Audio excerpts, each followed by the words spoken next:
Nakatakdang ipagpatuloy ngayong araw ang pagdinig sa Makati City Regional Trial Court kaugnay ng motion for reconsideration ng kampo ni Janet Lim Napoles para palawigin ang kanyang pananatili sa ospital ng Makati. May news to go, si Steve Dailisan. Steve? June 10 ngayong ang pagpapatuloy ng pagdinig sa motion for reconsideration.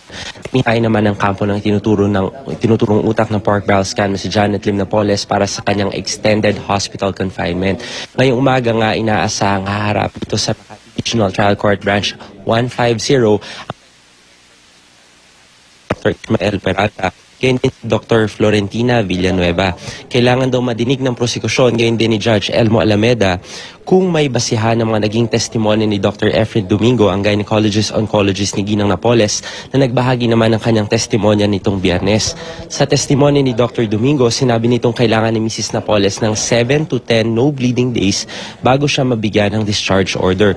Sabi ni Dr. Domingo, sa huli ng check-up nitong May 21, 5 p.m., spotting na lamang nasa proseso na ng healing itong si Mrs. Napoles. Complete bed rest daw ang kailangan para magtuloy-tuloy ang paggaling kasabay ng pag-inom ng antibiotics.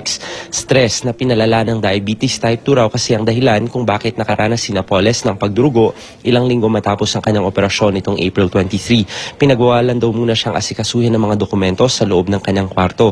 Ang gagawin ni na Dr. Peralta at Dr. Villanueva ay patotohanan o pasinungalingan ng mga naging medical findings nitong si Dr. Domingo. Ipalalahad din sa mga doktor ang kasalukuyang medical condition ni Ginang Napoles para madesisyonan na kung siya'y mananatili pa sa OSMAC o ililipat sa Fort Santo Domingo.